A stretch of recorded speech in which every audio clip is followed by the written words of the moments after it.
The antiseptic burned as it seeped into the raw split of my skin, sharp enough to remind me I was still alive. The overhead ER lights were merciless, searing into my eyes like interrogators, each sterile flash cutting deeper into my skull. My chest rose and fell in ragged waves, every inhale slicing through me like broken glass. The monitor beside me chirped in uneven rhythm, the sound too fast, too fragile, like it doubted I could last another hour. A tube pressed into my nostrils, the scent of plastic and oxygen mixing with coppery blood at the back of my throat. I blinked against the white glare, and for one terrifying moment, I thought maybe this was death, the in-between place where everything is bright and too clean, where bodies ache but voices blur. Then I felt the stabbing pain at my ribs again, and I knew death would have been kinder. The ER doctor leaned into view, face hidden behind a mask, eyes steady but grim. His voice came low, controlled, the kind of voice you use when you do not want panic to spread. 2 fractured ribs, possible punctured lung. We'll run imaging. You're lucky the break didn't pierce the artery. Who did this to you? My lips felt swollen, but the name still forced its way out in a cracked whisper. My brother, Ryan. The sound of his name left a bitter taste heavier than the blood. The officer at the edge of the curtain stiffened pin-ready eyes flicking from the doctor to me. Why, he asked. I swallowed hard, wincing at the pain that movement caused, but the truth wouldn't stay buried. Over inheritance. He said I didn't deserve a cent. For a second, even the machines seemed to pause, the steady beep, beep, beep stretching into silence. I thought maybe someone would finally stand on my side. But then, the curtain rattled open, and in came the 2 people I thought would never fail me, my parents. Charles Carter, 60, still wearing his church tie as if righteousness could shield him. Diane Carter, 58, pearl earrings gleaming her expression already fixed into brittle calm. I expected them to rush to me, their daughter gasping through cracked ribs, struggling for air. Instead, my mother's eyes darted past me, her entire body shifting toward the tall figure standing in the hallway. Ryan. My brother. My attacker. He looked untouched, just a faint scuff on his sleeve where the chair had splintered against my body. Ryan, sweetheart. Diane whispered as if he were the one bleeding. She threw her arms around him, clutching him so tightly I thought she might absorb him into her chest. My father clapped his hand on Ryan's shoulder, nodding like some proud general congratulating a soldier returning from war. I pushed against the mattress, the IV tugging at my arm. Disbelief shattering through me harder than the blow had. I'm the one in the hospital, I croaked, but the words cracked in my throat. My mother finally glanced my way, but not with concern. Her eyes narrowed, her voice sharp enough to cut. Natalie, don't make this worse. You've always been dramatic. Dramatic. That was the word she had used when I came home bruised from middle school fights Ryan started. Dramatic when I cried the night they skipped my graduation to celebrate his promotion. Dramatic when I asked them to stop forcing me to bail him out of debts. And now dramatic even as my ribs lay fractured, my breath stolen, my life dangling. The officer cleared his throat, tension thick in the small cubicle of the ER. He looked from me to them, the pen still hovering above his notepad, waiting for truth. But the truth had always been twisted in my family. My parents didn't flinch, didn't hesitate. She provoked him, my father said flatly, eyes locked on the officer. Natalie has a habit of pushing things too far. My lungs struggled to pull in air, each word from them, hammering down heavier than the weight of the broken bones inside me. In that sterile, blinding room, I realized something colder than morphine or antiseptic could ever numb. I was not the victim to them. I was the scapegoat, the one who would always be told to stay quiet. But beneath the ache, beneath the betrayal, a fire stirred, because they did not know what I had done before the chair came crashing down. They did not know about the phone I had slipped into my pocket, screen still lit, recording every scream, every curse, every crack of wood against bone, every cruel whisper of "don't exaggerate, don't make this worse." They thought they had won. They thought I would stay broken. But evidence never blinks. The morphine dulled the edge of my pain, but sharpened the edges of every betrayal. I watched as my parents settled into the plastic hospital chairs, not near me, but near Ryan. My chest throbbed, the broken ribs grinding with each shallow breath. Yet what stung more was the sight of my mother smoothing Ryan's hair as if he were a frightened child. He was 36 taller than both of them, and the man who had slammed a wooden chair into my chest so hard I thought my heart had stopped. Still, to them, he was fragile. To them, he was the golden child worth comforting. "Mom," I rasped, the oxygen line tugging when I turned my head toward her. "I'm the one lying here. I can barely breathe." He broke my ribs. Her eyes didn't soften. They hardened. She gave me the same look she had offered every time she dismissed me since I was a little girl. "Natalie, you can't keep twisting things. Don't make this worse. You've always been dramatic." The words hit harder than the chair. I could almost hear the snap in my chest again, except this time it wasn't bone. It was trust. The officer standing near the doorway shifted his pen, scratching across the notepad. "Mrs. Carter," he asked, "are you saying you saw what happened?" My father interjected before my mother could respond, his voice low, firm, calculated. "Ryan would never intentionally hurt his sister. She has a tendency to provoke, to escalate things." He looked at me then, and the weight of his stare made it clear the family story would be the only story. I pressed my hand against the bandage wrapping my ribs, willing myself not to cry. Tears would only prove their point, give them more fuel to label me dramatic. But the pain inside me demanded release. He didn't stop Dad. He didn't stop until I couldn't get up. I thought he was going to kill me. Ryan sat there silent, lips pressed tight, but I caught the flicker of a smirk before he dropped his gaze. My blood chilled. He knew. He knew our parents would shield him just as they always had. The officer's eyes darted between us, caught in a storm of contradiction. He asked me again, quieter this time, "Do you want to press charges?" Before I could answer, my mother's voice cut through the room like a knife. "Officer, my daughter is emotional. This is a family matter, not a police matter. Please don't encourage her to exaggerate."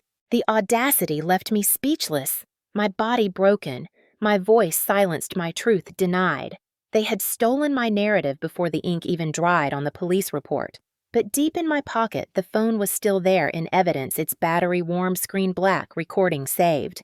The doctor returned with scans in hand, clearing his throat as he addressed me directly. "2 fractures along the left rib cage, possible bruising to the lung. You'll be admitted for observation."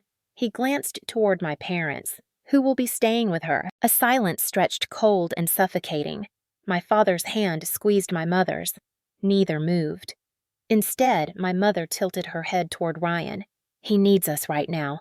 He's shaken." The doctor blinked, surprised. His eyes shifted back to me, waiting for me to name someone else. But I had no one in that room. No family, no comfort. Just the sting of betrayal and the weight of broken ribs pressing against my lungs. As the curtain pulled shut around me again, muffling the voices of my parents fussing over Ryan in the hallway, the truth settled like lead in my bones. They would never choose me. Not when choosing me meant condemning him. But I had something stronger than their loyalty to lies. I had proof. And proof does not play favorites. Proof does not hug the golden child while the scapegoat bleeds. Proof simply waits for its moment. The hospital ceiling blurred into white haze as I closed my eyes and memory rushed in, sharp as glass. This wasn't the first time my pain had been minimized, not the first time my voice had been smothered. It had been rehearsed in my family for decades, a script we all knew too well, Ryan as the star, me, as the background noise erased with a single word, dramatic. I was 10 the first time it stung deep enough to scar. It was my birthday balloons sagging in the humid summer air, a chocolate cake my grandmother had baked, sitting untouched on the table. I had been waiting all week for my parents to sing to me, to watch me blow out candles. But just as we lit them, the phone rang. Ryan's basketball coach needed someone to drive him across town for an extra practice. Without hesitation, my father snapped the cake closed, snuffed out the candles with his fingers, and told me, "We'll celebrate later, Nat. Ryan's got potential. Don't be selfish." Later never came. The cake grew stale and the fridge candles unlit. At 12, I stood in a scratchy blue dress on the middle school stage, violin in hand, heart pounding with the hope they would be in the audience. I played my piece flawlessly, every note trembling with practiced love. When the curtain dropped, I searched for them. Their seats were empty. I found out later they had left halfway through to catch Ryan's baseball game. My mother's excuse echoed still. "We can't be everywhere at once, Natalie. Don't exaggerate." High school graduation at 18 should have been mine. I worked late nights tutoring to save for college every A hard won. I scanned the crowd as I clutched my diploma, desperate for their faces. They were there, back row eyes glued to their phones. The second my name was called, they rose, slipping out the doors to make Ryan's promotion dinner. When I confronted them that night, voice trembling, my father sighed as if I were a burden. Ryan's promotion is a career step. Your diploma is expected. Don't make drama where there isn't any. And still, I tried to prove myself. At 24, when I earned my master's degree, I invited them weeks in advance. I reserved seats reminded them constantly. The day came cap and gown, pressed heart swelling with pride. They arrived late, sat at the back, whispered through the ceremony. Afterward, my mother's words struck like ice. Ryan got a raise this week. That's the real accomplishment. My success once again shoved into shadows by his mediocrity repackaged as brilliance. The favoritism wasn't just in attention, it was in language. Ryan was always fragile, gifted, worth investing in. I was responsible, dramatic, she can handle it. They wrapped him in cotton and gave me the weight of the world. I remembered Christmases where Ryan tore into gifts, shiny electronics, expensive jackets while I was handed socks. Sometimes nothing at all. My role was clear. Fetch the wrapping paper. Clear, the dishes stay quiet. When I asked once why I didn't get the same, my mother's lips tightened. You don't need things to know we love you. Ryan needs encouragement. Even in sickness, the hierarchy held. At 16, I sprained my ankle during track practice, limping home in pain. My father glanced at it, shrugged. Walk it off. Don't be dramatic. 2 weeks later, when Ryan caught a cold, they rushed him to urgent care, loaded him with medicine, and fussed over him as if pneumonia loomed. It built in me like a shadow. The unspoken rule Ryan mattered, I didn't. His every stumble deserved a cushion. My every accomplishment deserved silence. And every wound, physical or otherwise, was downplayed until I began to doubt my own body, my own memory. Gaslighting wasn't just a tactic. It was their love language. The cruelest part was how well Ryan knew it. He learned early that he could do no wrong, that every outburst would be forgiven, that my tears only proved their point. He wielded that power like a weapon, smirking when they defended him, smirking when I was scolded instead. He grew into a man who believed the world owed him everything, and I grew into a woman who learned to brace for impact. Lying in the ER, the bruises fresh my chest aching with every breath, I understood the pattern stretched back through time like barbed wire. The betrayal tonight wasn't new. It was the culmination of a lifetime of erasure. I wasn't just fighting broken ribs. I was fighting 32 years of being invisible in my own family. The memories blurred together, candles blown out before I could make a wish, empty chairs at recitals. My diploma ignored my victories, belittled. I had been conditioned to swallow it, to smile, to carry the weight without complaint. But tonight, with Ryan's rage crashing through my bones, I felt something shift, because now I had proof. Proof that their golden boy wasn't fragile but violent, greedy, dangerous. Proof that their gaslighting had a limit. And proof that for once it wasn't just my word against theirs. My parents had trained me my whole life to accept silence as survival, but lying there, ribs fractured, oxygen hissing in my nose, I promised myself I would not be silent anymore. I would not be erased. Not this time. If favoritism had carved the emotional scars across my childhood, financial exploitation hammered the shackles tight around my adulthood. It began subtly disguised as family responsibility, but grew into a prison made of debt signatures and guilt. My parents called it helping, but it was never help. It was a leash. I was 25 when the first chain locked into place. Ryan wanted to launch a business, a sports bar with neon signs and overpriced wings. The bank wouldn't approve him. His credit was already a wreck. So my father sat me down at the oak dining table, the same table where every lecture of my life had taken place. Natalie, you're good with numbers. You have a stable job. Just co-sign the loan for your brother. He needs this. He'll pay it back in no time. I said no. I said I wanted to save for a house. My mother's lips pursed, her tone sharp. Don't be dramatic. Ryan's future depends on family stepping up. You can handle more than he can. Against my better judgment, against the pit in my stomach, I signed. $120,000 shackled to my name. 6 months later, the bar collapsed. Ryan walked away, free. The bank turned to me. I remember crying over bills, juggling extra tutoring jobs just to make the payments. When I tried to confront him, he laughed. "You're good at this stuff, Nat. I'd only screw it up. Better you than me, and our parents." They patted his shoulder and told me, "Don't hold it against him. He's fragile." It didn't stop there. The chains multiplied. At 28, Ryan bought a house he couldn't afford. He needed someone to help with the mortgage paperwork. That someone was me. My name sat on documents that drained my savings for taxes and repairs. When the roof leaked and the city slapped fines on overdue maintenance, it was my checking account that bled dry. One night, exhausted after wiring another $3,000 for property taxes, I confronted my mother. "Why is it always me? Why am I the one paying while Ryan spends weekends in Vegas?" Her reply cut clean. "Because you can handle it." "Don't exaggerate, Natalie. Your brother just needs time." It became their mantra, my burden because I was strong, his freedom because he was fragile. The golden child danced on a stage I paid for, and every time I tried to step off, they shoved me back into place with words sharpened by guilt. By 30, I had poured tens of thousands into patching his failures. Vacations skipped, a house of my own pushed out of reach. Even basic medical bills delayed because his debt screamed louder than my needs. My therapist, one of the few expenses I clung to, called it financial abuse. I called it normal because I had never known anything else. I still remember the lowest point. Ryan crashed his car, a luxury sedan our parents co-signed, but I insured. He demanded I cover the deductible. When I hesitated, my father's voice thundered through the phone. "Family comes first. Stop making everything a drama." So I paid again, swallowing the bitterness as my savings dwindled. And then came the inheritance talk. My grandfather, the only man who had ever told me I was enough, left behind a trust worth over $1 million. For a brief moment, I thought maybe balance would come. Maybe this was my chance to breathe free. But even before the papers were finalized, Ryan boasted that Dad had promised him the lion's share. "You'll get something small, Nat. Don't be greedy." Greedy. That was the word he used after I had sacrificed my 20s to cover his mistakes. After I had lost sleep over bills that weren't mine. After I had bled my future dry to cushion his failures. Greedy. The night of the attack, when Ryan's rage boiled over and the chair came crashing down on my ribs, it wasn't just about money. It was about decades of entitlement.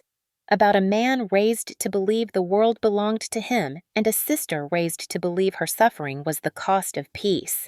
Lying in the ER now, I realized the financial chains had never been about helping Ryan. They had been about silencing me, keeping me busy, making sure I never had the power to stand up. But what they didn't know, what no one in that room knew, was that I had finally reached the end of my rope. And this time, I had proof. The recording in my pocket didn't just capture violence. It captured years of favoritism, gaslighting, and greed in a single shattering moment, and I swore as pain rattled through my broken ribs that those chains would end with me. The night it happened still replays in my mind with the sharpness of shattered glass. My grandfather's will had been read earlier that week, and though the details were still tied up in legal knots, one fact was clear: the estate worth over $1 million was to be divided between Ryan and me. For the first time in my life, the scales seemed even. For the first time, I thought maybe the years of silence and sacrifice had not been entirely in vain. But Ryan couldn't accept equality. Equality to him felt like theft. He stormed around our parents' living room that night, pacing like a caged animal, his fists clenching and unclenching. The air smelled of bourbon and lemon cleaner, a sour combination that made the tension heavier. I sat stiffly on the sofa, a stack of documents in my lap, my phone hidden beside me. I had pressed record before the shouting began, an instinct I couldn't explain, only grateful I had obeyed. "This is mine," Ryan's voice thundered, shaking the walls. "Dad promised me you don't deserve a cent, Natalie." My pulse hammered, but I forced my voice to stay steady. "The papers say it's equal, Ryan. We both get half. That's what Grandpa wanted. That's the law." My mother's voice cut in brittle and cold. "Stop provoking him, Natalie. You know how sensitive your brother is about money." Sensitive. The word almost made me laugh, but the danger in Ryan's eyes strangled the sound. He loomed closer, heat rolling off him, the veins in his neck taut. My father stood behind him, silent, arms crossed, a wall of complicity. Grandpa wanted us both taken care of. I repeated, my throat dry.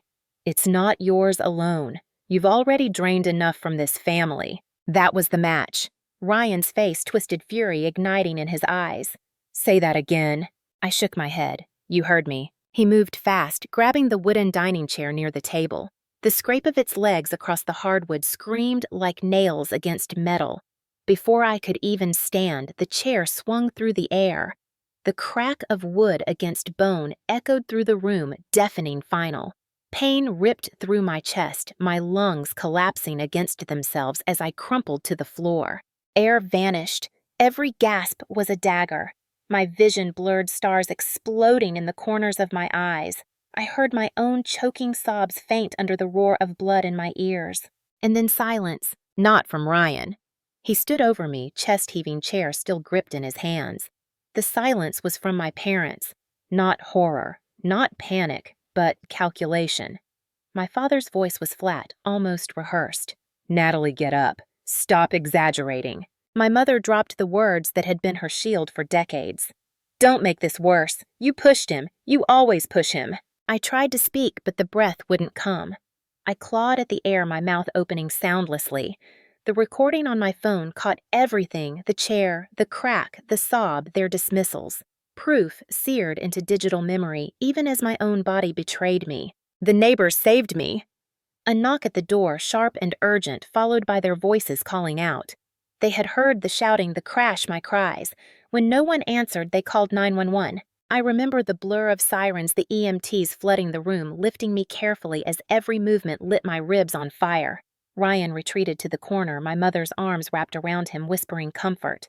My father argued with the police, insisting I had tripped, that Ryan was distraught, that this was all family drama. I lay strapped to the gurney, oxygen mask pressed to my face, and through the haze of pain, I saw it clearly. My parents didn't rush to me. They didn't hold my hand. They clung to him. The son who had nearly beaten me to death over money. The ambulance doors slammed shut, the siren wailed, and the house disappeared from view. But I knew something they didn't. I wasn't leaving that house broken. I was leaving armed. Because in my pocket, tucked safely inside my jacket, was the recording. Every scream, every cruel word, every denial. A truth they could never twist away. As the ambulance rattled down the road, I forced myself to breathe through the agony, forced myself to stay conscious. And I made a promise. This time, I would not swallow their lies. This time, I would not let them erase me. This time, the evidence would speak. The memory of flashing red lights still pulses behind my eyelids. The ambulance parked crooked against the curb, paramedics rushing through the doorway as if they'd rehearsed this moment. Their voices were clipped, professional, urgent. Pulse dropping. Possible lung puncture. Let's move. Hands slid beneath me, lifting me from the floor, each motion pulling another scream from my ribs. The chair leg splinters clung to my sweater like proof of the violence that had split my chest apart. Through the haze, I saw Mrs. Turner, the neighbor from 2 doors down. Her face pale, her hands shaking as she told the officer I heard shouting. Then a crash. Then her crying. It wasn't an accident. Her words landed heavy in the room, but my parents' response was swifter, sharper. She's exaggerating, my mother snapped, clutching Ryan's arm as if he were the injured party. Natalie cries at everything. You know how she is. Ryan kept his head down, eyes glinting with something too close to satisfaction. He didn't need to defend himself. Our parents were his shield. The officer turned to my father. Sir, did you see what happened? Charles Carter's tone was calm, almost bored. She fell. Natalie trips over her own feet all the time. Ryan tried to help her. Isn't that right, son? Ryan nodded mutely, playing the role of the misunderstood golden boy. I wanted to shout, to scream that it was a lie, but the oxygen mask pressed against my face muffled everything. My lungs felt like collapsing paper bags, useless, shrinking with each attempt at air. The EMT adjusted the mask, speaking firmly. Ma'am, don't try to talk. Save your breath. We've got you. As they strapped me onto the gurney, my parents didn't step closer. They didn't ask if I was in pain, didn't brush my hair back or squeeze my hand. They hovered near Ryan, whispering reassurances, stroking his back. From the corner of my eye, I saw my mother's lips move. We'll fix this. Don't worry. I was the one bleeding, my ribs broken, my breath shallow, but they treated him as the victim. The wheels of the gurney clattered down the front steps, the cold night air biting my skin. The flashing sirens painted the street in streaks of red and blue. Mrs. Turner stood near the mailbox, tears streaming down her face. She looked at me as if she wanted to apologize for witnessing something she couldn't stop. The doors slammed shut behind me. Inside the ambulance, everything was noise machines beeping EMTs speaking in rapid code, the thrum of the engine beneath us. I clung to consciousness, clung to the heat of the phone in my pocket. It was still there. The recording was safe. As we sped toward this hospital, isolation closed in on me harder than the straps holding me down. My parents had abandoned me while standing just a few feet away. They had chosen him again even as my bones cracked and my lungs screamed. But for the first time, I wasn't entirely alone. A neighbor had spoken. A recording existed. And somewhere between the sirens and the sting of oxygen, a thought rooted itself inside me. They could hug him all they wanted, defend him until their throats went hoarse. The truth was louder. The truth had been captured. Evidence never blinks. The ER swallowed me whole that night. Machines beeped steady antiseptic stung the air, and the weight of betrayal pressed harder than the oxygen mask against my face. I lay there, ribs splintered, lungs aching, watching the curtains sway as nurses moved in and out. None of them stayed long, just quick glances murmured instructions, the shuffle of rubber soles. Until she arrived. Her badge read, Leah Daniels RN, but what I remember first is her eyes, steady, unwavering, the kind of gaze that doesn't flinch when it lands on broken people. She adjusted my IV, checked the monitor, then leaned down close enough that only I could hear. "Do you have anyone coming?" she asked softly. I shook my head, pain shooting through my chest. She studied me a long moment, then whispered, "I saw your parents in the waiting room. They're with him, aren't they?" Tears threatened, but I forced them back. My voice was weak, but the words slipped out anyway. They hugged him. Not me. Her jaw tightened. She didn't say the usual platitudes, they're just scared they don't know how to react. Instead, she placed a firm hand on the rail of my bed. "Don't let them tell your story for you." The words pierced deeper than any needle. For the first time all night, someone wasn't telling me to quiet down, to stop being dramatic. She was telling me to speak, to fight. 2 days later, as I lay propped up with bandages tightening around my ribs, Leah returned. But this time she wasn't alone. She carried a business card in her hand, the edges worn the name sharp in black ink, Denise Alvarez, attorney at law. "She's tough," Leah whispered as she set the card on my tray. "And she hates bullies." When Denise walked in that afternoon, the room shifted. She was in her 40s, dark hair pulled into a severe bun, a navy suit pressed so clean it looked carved. She didn't smile, not the way nurses do to soothe. Her expression was sharper, hungrier. She pulled a chair beside my bed, sat down, and opened a yellow legal pad. I read the intake report she began. "Your brother claims you fell. Your parents back him. That story has holes big enough to drive a truck through, but family cases are tricky. Tell me everything." My throat was dry, but I forced the words out how Ryan raged about the inheritance, how he lifted the chair, how the crack echoed through me. Denise's pen scratched fast, each detail etched onto the page like evidence carved into stone. When I faltered, when guilt seeped in, and I whispered, "Maybe I did provoke him," she stopped writing. Her eyes snapped to mine, unblinking. "No, don't you dare carry their script. What you describe isn't an argument. It's felony assault." The words stole my breath more than the broken ribs. Felony. Assault. To her, this wasn't family drama, wasn't sibling squabbling. It was crime. She leaned forward, lowering her voice. "Do you have proof?" My fingers trembled as I reached for the phone tucked into the drawer beside my bed. The screen lit up the recording saved. I pressed play. The room filled with Ryan's voice, his screaming, the scrape of the chair, the crack against bone, my strangled sobs. And then the voices that cut sharper than wood, my mother's, "Don't make this worse," my father's. She provoked him. Denise didn't move, didn't blink until the recording ended. Then she tapped her pen once against the pad and said, "Good. Evidence never blinks. This recording will change everything." Leah, standing near the monitor, let out a slow breath, almost a laugh of relief. "Told you she was tough," she murmured. For the first time since the chair crashed into me, I felt a shift. I wasn't alone in a war against my own blood.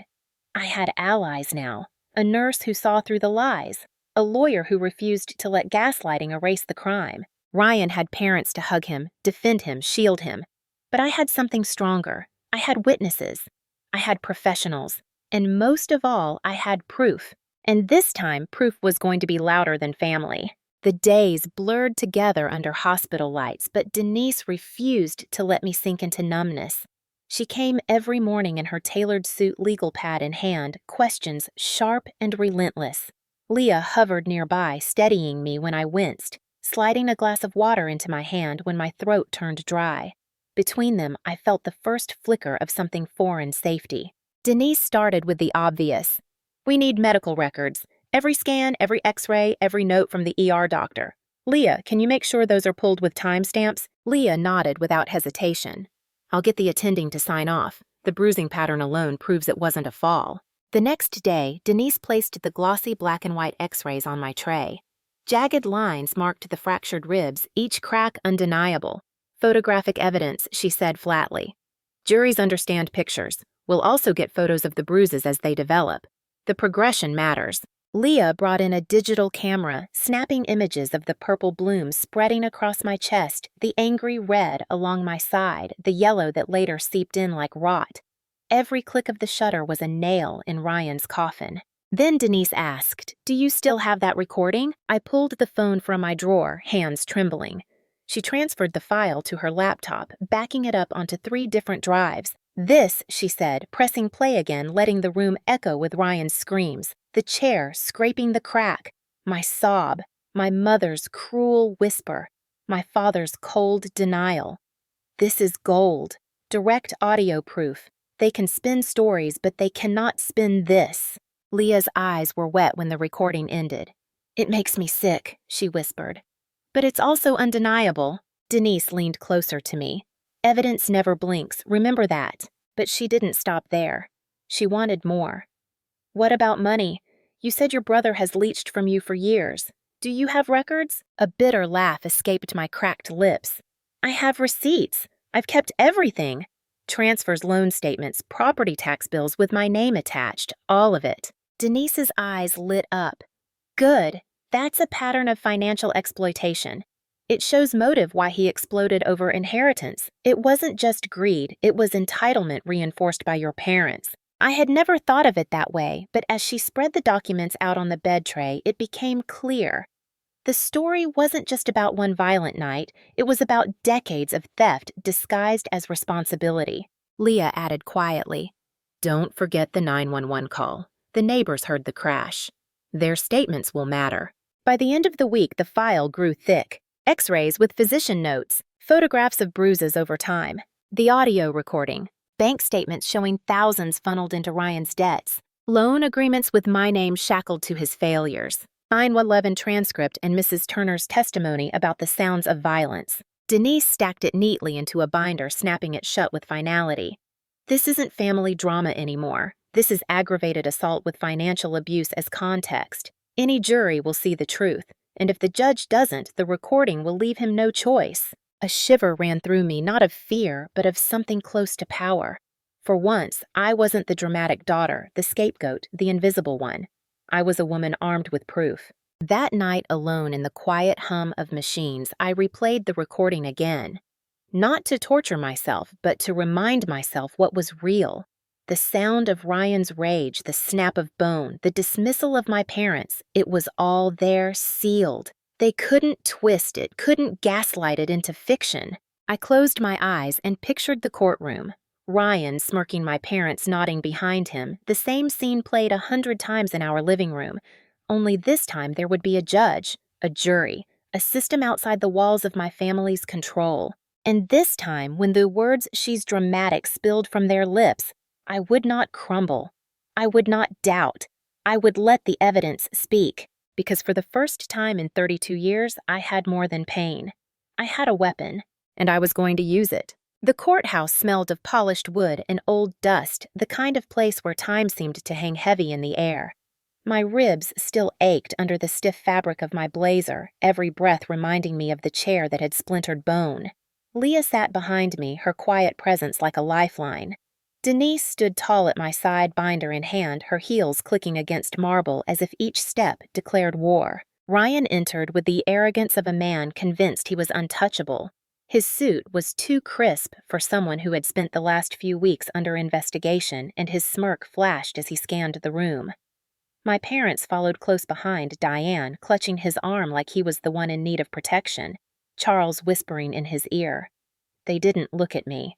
They didn't have to. Their loyalty was already nailed to his side.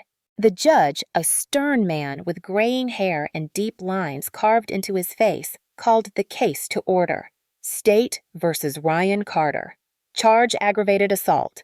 His voice carried finality, each syllable echoing through the chamber. Ryan's attorney wasted no time. He stood buttoning his jacket, words smooth as oil. Your Honor, this is a family misunderstanding. A heated argument blown out of proportion. My client's sister has a history of exaggeration. This is nothing more than sibling conflict. She tripped, fell. He tried to help. I felt my fists clench in my lap. The same script, the same dismissal. I glanced at Denise and she gave the smallest nod. Wait. When it was our turn, Denise rose slowly, deliberately, her binder heavy in her hands. Your Honor, this is not a misunderstanding. This is violence, plain and deliberate. We have medical records, photographic evidence, financial motive, and most importantly, we have a recording. A murmur rippled through the courtroom. Ryan's smirk faltered. My mother shifted uncomfortably, whispering something urgent into my father's ear. Denise pressed play. The speakers filled with Ryan's voice, loud and venomous. This is mine. Dad promised me. You don't deserve a cent. The scrape of the chair legs across wood shrieked through the room. Then the crack bone against wood, sickening and final. My sobs followed, strangled and raw, and then like poison, my mother's voice. Don't make this worse. You've always been dramatic. My father's, she provoked him. The silence afterward was suffocating. Even the judge leaned forward, eyes hard, lips pressed thin. Denise broke it first. Your Honor, no exaggeration, no misunderstanding. The audio tells the story. The victim on the floor struggling to breathe. The defendant screaming, striking. The parents instead of helping complicit in erasing the truth. Ryan shot to his feet, face red veins bulging at his temples. That recording is taken out of context. She made me. Sit down, Mr. Carter, the judge barked, gavel striking once. Ryan froze his jaw, snapping shut. Denise continued, her voice like steel. Natalie Carter has endured years of financial exploitation, forced to co-sign loans, cover debts, while her brother squandered every chance. And when the inheritance finally promised fairness, he chose violence. This is not family drama. This is felony assault. My chest rose and fell, shaky but not from fear. From relief, from vindication. For once the words spoken in my defense were not twisted, not drowned out. The judge turned his gaze to Ryan, then to my parents, who sat pale and silent. This court has heard enough. The evidence is clear, the testimony supported by audio medical records and witness accounts. This was not an accident. It was a crime. He nodded toward the bailiff. Take him. The clink of handcuffs rang louder than any applause. Ryan's smirk vanished, replaced with panic. He twisted toward our parents, eyes wide, but they couldn't save him. Not here. Not against the weight of proof that could not be denied. Diane gasped, clutching Charles's arm. My father rose as if to protest, but the judge silenced him with a glare. One more word, Mr. Carter, and you'll be held in contempt. As Ryan was led out, his voice cracked, no longer confident, but desperate. You can't do this. I'm the son. I'm the one who deserves. The heavy doors slammed shut, cutting him off. I sat frozen, the sound of the gavel still ringing in my ears. My ribs ached, my lungs trembled, but inside me something unbroken stirred. For the first time, justice had spoken louder than gaslighting, louder than favoritism, louder than 32 years of being told I was dramatic. Leah squeezed my shoulder gently. Denise leaned down, her voice low but fierce. I told you, evidence never blinks. And for the first time in my life, I believed it. The courtroom victory didn't silence them. If anything, it lit a fire under my parents. Within days of Ryan being led away in handcuffs, my phone buzzed with notifications I hadn't asked for. Friends from work forwarded screenshots, neighbors whispered warnings, even Leah showed me on her own phone. My family had gone public. On Facebook, a photo of Ryan from 5 years ago, smiling, holding a football at some barbecue, was plastered under my mother's words.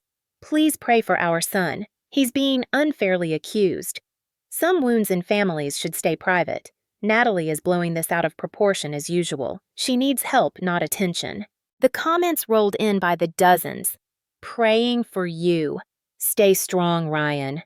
A few bolder ones questioned what had really happened, and of course, plenty of poor Ryan misunderstood again. On Instagram, my father shared a vague meme about forgiveness, captioned, "When family betrays you, you still must love them. Some people seek money over blood." I didn't need to be tagged. The message was a blade sharpened for me. The smear campaign was strategic. They knew their church community, their neighbors, even extended relatives would see it. They wanted to paint me as the unstable daughter, greedy and dramatic, trying to destroy her brother. It was the same script they had used all my life, only louder, amplified by social media. For a moment, the temptation to fight back burned inside me. I wanted to scream into the void of the internet, to post photos of my bruises, my x-rays, the chair splinters still embedded in my sweater, to upload the recording for the world to hear the truth. But Denise's words anchored me. Silence is stronger than their noise. Let the evidence speak in the right place, not online in court. So I didn't reply. I didn't comment. I didn't share. I let them spin their narrative until it tangled around their own necks. At work, a few colleagues asked quietly if I was okay. I nodded, showing them the bandages under my blouse when necessary, letting the visible wounds speak louder than anything I could type. My landlord, who had seen the police escort me back to collect a few things, slipped a card into my hand. "If you need a witness, I'll testify." We all heard the shouting that night. The community my parents had counted on to defend Ryan wasn't as blind as they thought. One Sunday, I walked past their church ribs, still bound, moving slowly. I overheard whispers as I crossed the lot, snippets of conversations I wasn't meant to hear. "Did you see the court report? They said there was a recording." If that's true, then maybe Natalie. The seeds of doubt were already sprouting. Their posts gained attention, yes, but not the kind they wanted. A local paper picked up the case after the court documents became public record. The headline was "Brutal Man Convicted of Assaulting Sister Over Inheritance. Recording Seals Verdict." Underneath was the detail they couldn't scrub away: Ryan Carter sentenced to prison for aggravated assault. No prayer chain could wash that away. I scrolled once through their posts, just once, then set the phone down. The likes, the comments, the pity, it no longer belonged to me. I had something more powerful than sympathy clicks. I had the truth, backed by evidence. Leah visited that night, bringing soup I could barely sip. She caught me staring at my silent phone. "You're doing the right thing," she said softly. "Every time you don't answer, you win. Every time you let the truth stand alone, you take back your power." And she was right. I didn't need to outshout them. I didn't need to prove myself to strangers online. I only needed to heal. The noise of their smear campaign would fade, but the court order, the sentence, the proof, it would remain permanent. Evidence never blinks, and silence, I was learning, could roar louder than any smear. The verdict came 2 weeks later, delivered in the same courthouse where Ryan's smirk had faltered and the handcuffs had clicked around his wrists. I sat at the plaintiff's table beside Denise, ribs still stiff under bandages, every breath reminding me why we were here. Leah was in the gallery, her presence as steady as the oxygen I had clung to in the ER. My parents sat behind Ryan, rigid and pale, but still leaning toward him like loyal shadows. The judge's voice carried no warmth, no hesitation. Ryan Carter for the crime of aggravated assault resulting in bodily harm with aggravating circumstances of financial exploitation and coercion. This court sentences you to 8 years in state prison. The words struck like a gavel through glass.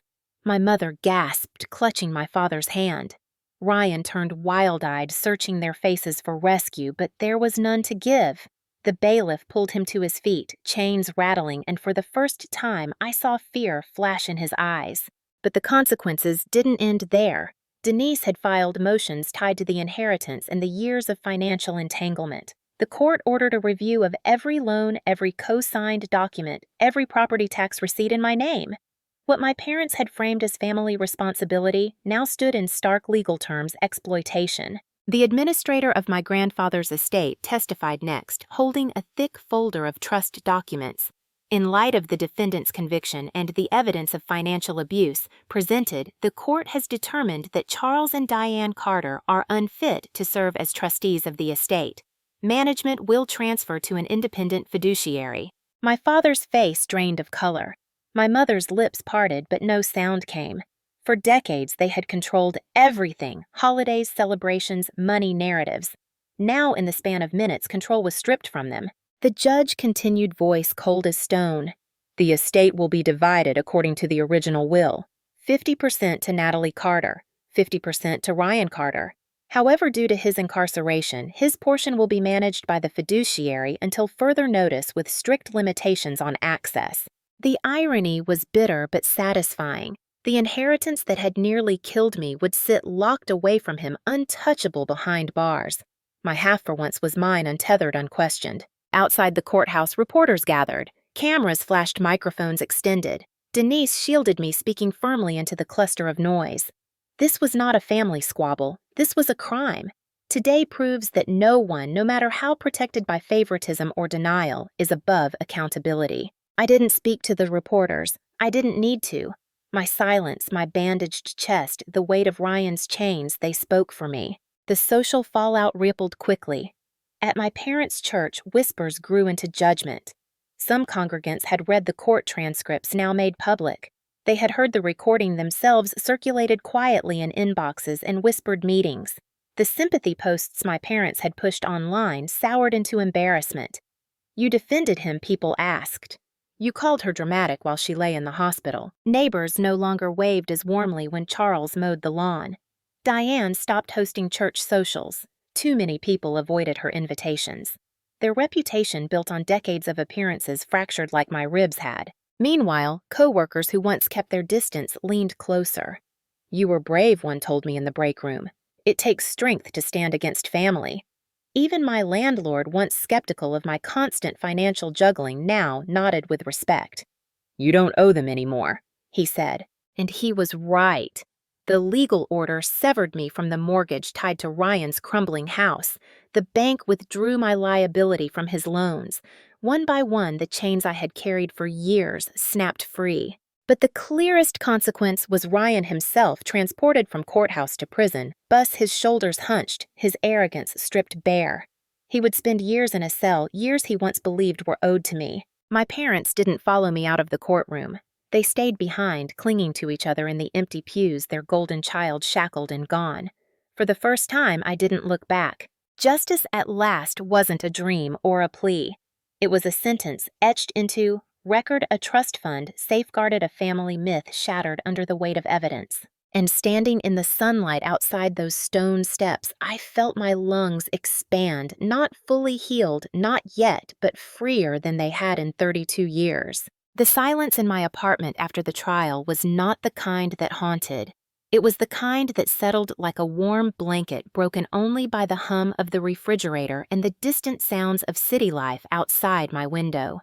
For the first time in years, no one's voice called me dramatic. No bills with Ryan's name arrived in my mailbox. No voicemail from my mother dripped with blame. The chains had finally fallen away. Recovery was not a straight line. Some mornings, the pain in my ribs flared so badly I could hardly stand. Other nights, I woke drenched in sweat, the sound of the chair cracking against my body echoing in my dreams. But Leah reminded me every time she visited, healing isn't about forgetting, it's about reclaiming. She helped me breathe through the pain, taught me stretches, even made me laugh when I wanted to cry. Denise called weekly, her voice crisp, but not unkind. Your case has already been cited in 2 domestic violence workshops, she told me once. You've set precedent. You should be proud. And I was, though. Pride felt like a new muscle, weak and awkward at first. I began therapy sitting across from a counselor who didn't rush to fix me, who didn't dismiss my words as exaggeration. Instead, she asked the questions my parents never had. How long have you carried this? What do you want to build for yourself now? The answers came slowly, but they came. One evening, Leah brought me a flyer. Support group, she said. Survivors of family abuse, they meet every Thursday. I hesitated. The idea of sitting in a circle voicing the unspeakable made my stomach knot. But the following Thursday, I walked into a church basement filled with mismatched chairs and stale coffee smell. Faces turned toward me, faces that carried their own bruises visible and invisible. When it was my turn, I said only, "My name is Natalie. My brother broke my ribs. My parents hugged him instead of me." Silence, heavy but not judgmental, filled the room. Then a woman across the circle nodded, tears streaking her cheeks. "Mine too," she whispered, and just like that, the loneliness cracked open. Week by week, I returned. I listened. I shared. I cried. I laughed even. And somewhere along the way, I stopped introducing myself as only what had been done to me. I became more than the sister beaten, more than the daughter erased. The settlement from the estate arrived months later. My portion, half of my grandfather's legacy, rested safely under my name, untouchable by Ryan or my parents. With Denise's guidance, I disentangled my finances completely. My name was scrubbed from his loans, my credit freed from his shadow.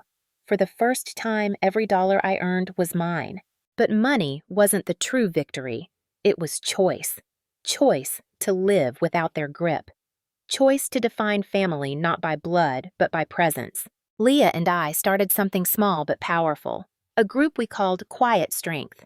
We rented a room in the community center once a month. Survivors came, women and men, young and old. Some spoke, some just sat, but all were heard. We shared resources, attorneys, therapists, shelters. We shared silence, too, when words were too heavy. "Why quiet strength?" someone asked me once. I smiled, fingers brushing the faint scar along my rib cage. Because strength doesn't always shout. Sometimes it just refuses to be erased. As months passed, the smear campaign faded. My parents' posts dwindled, their circle of sympathizers shrinking with each truth that surfaced. Their once proud reputations dimmed to whispers. Ryan served his sentence behind concrete walls, his voice finally caged where it could no longer wound me. And me, I built something new.